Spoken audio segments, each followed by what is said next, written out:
kæra þakki fyrir þetta góða boð og fallega tónlistina og helgistundina hér í kirkjunni áðan. Og mér það heiður ánægja að vera hér á þessum helgadegi, föstudeginum langa.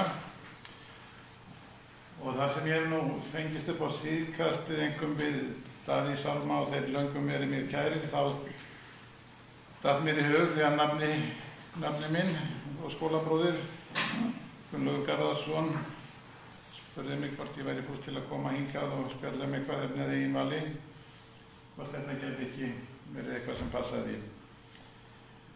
Guð minn, hví hefur þú yfirgefið mig? Á þessum örvæntingafullu orðum hefst 22. Davíðs sálmur sem svo oft tengdur föstudeginum langa, einmitt vegna þessara upphafsorða.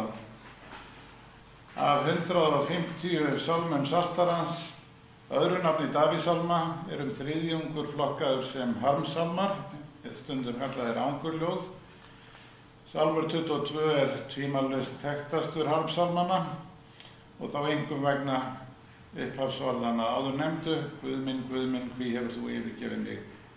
En Jesús vitnaði í þessi orð á krossinum samkvæmt píslarsögu Guðspjallanna.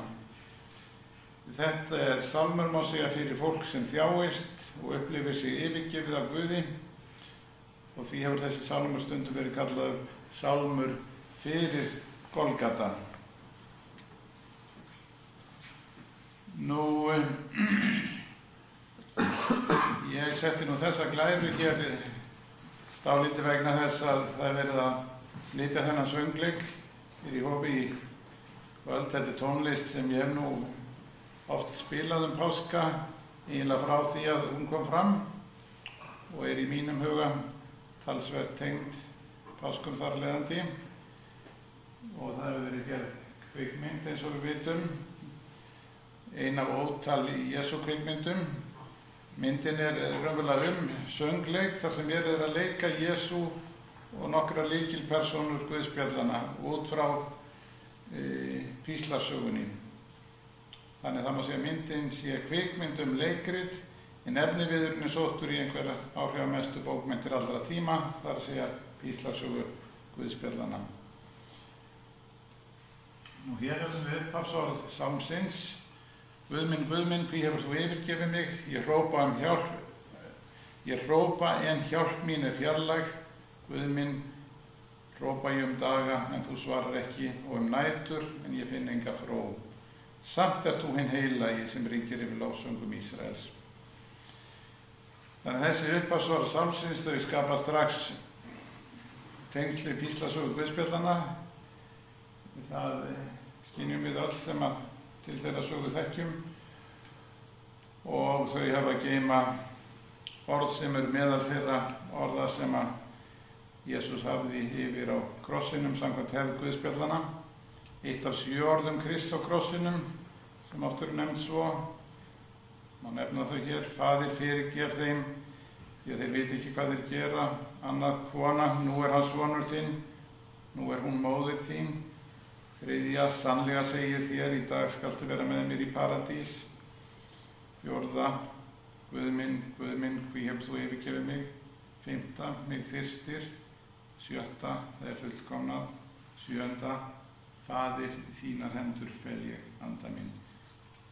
Og síðust orðin, 7. Faðir, í þínar hendur fel ég anda minn, líka sótt í Davíðssálm, 31. 7. vers.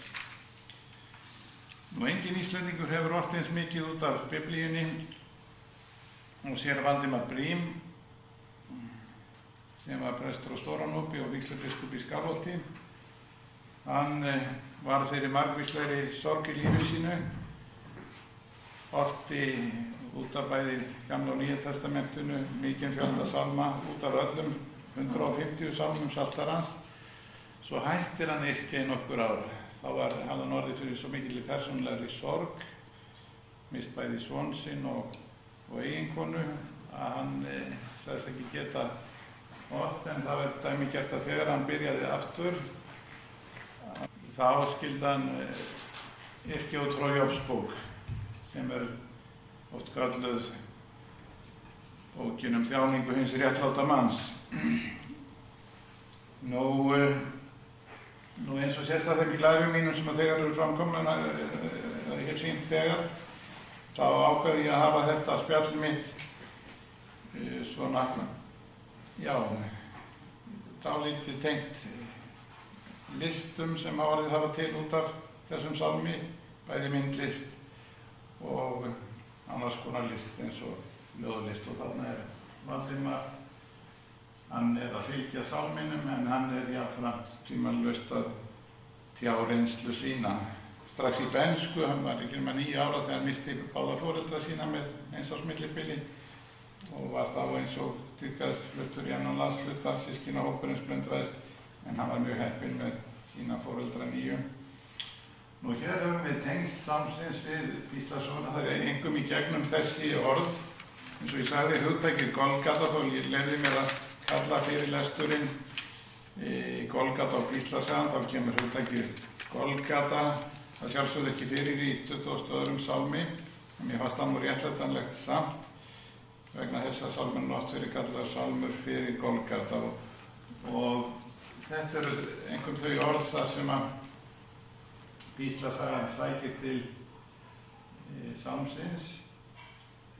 Guð minn, hví hefur þú yfirgefið mig, allir sem sjá mig gera gys að mér, þeir skipta með sér klæðum mínum, kasta hlutum kyrtil minn. Og einn af kirkjuföðrunum sagði, sko, þetta getur hvað þetta nákvæmt. Það ekki bara sagt þeir skipta með sér klæðum mínum, heldur líka kasta hlutum kyrtil minn. Og þeir hafa gegnumstungið hendur mínar og fætur.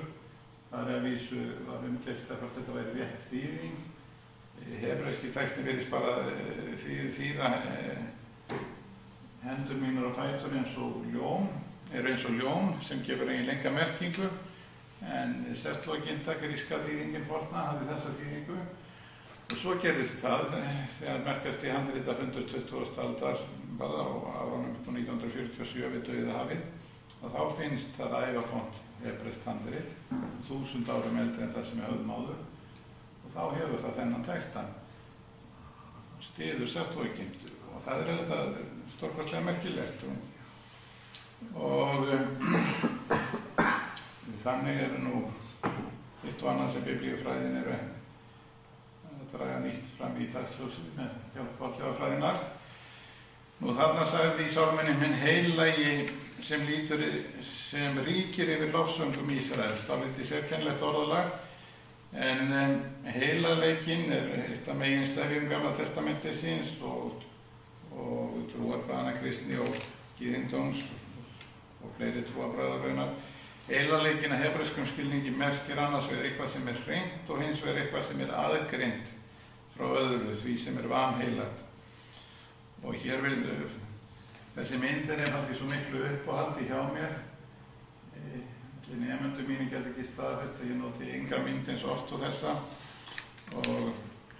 En þetta af mynd sem að gyðingurinn Mark Chagall málaði af köllun Mósem. Og þegar Guð opinbera sig í þyrpirunanum og hvernig hann var að mála Guð, hann gerir það með nokkrum flestikum hætti. Það hérna 4. stafnafnið þetta. Þetta náttúrulega grammatónin. Já, tetragrammaton, gjarnan kallað. Einhver bókmenntafræðingur myndi að spyrja mig á dögunum hvernig þýðið á íslensku tetragrammatónin. Ég sagði hann bara að vinna að þýða það 4. stafnafnið.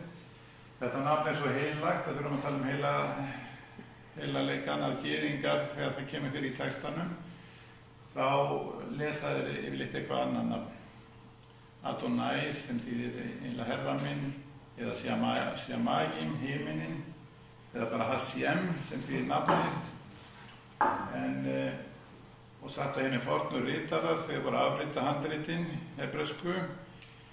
Þegar þetta orð kom fyrir í textanum þá gerðu bara eyðu og svo þegar búið að koma svona 10 eyður þá fóruð fram og þvoðu sér hendunar áður en skrifuðu þetta heilaga nafn. Þannig þetta með margvíslegum hætti í svona áminningum heilaleikann. En þessi frásögn sem úr annarri Mósebók 3. og 4. kafla segir frá því þegar Mósi hann fær þarna líka köllun sína að opinberum Guðs nafnsins sem virtist nú mjög sérkennilegt, bara Guð svaraði, ég sá sem ég en Móse var hvattur til að draga skó af fótum sér vegna þessu jörðin sem hann stæði á var heilög jörð. Þessa fallegu mynd hef ég nú upp á skrifstofu minni, vissulega ekki frumeintakið, en tók í arf eftir prentum frá fyrirrennara mínum, Þóri Kára Þórðarsyni. Afskaplega falleg krossfestingamynd, Paul Gauguin, frá árinu 1889. Það bara svona eina fjölmörgum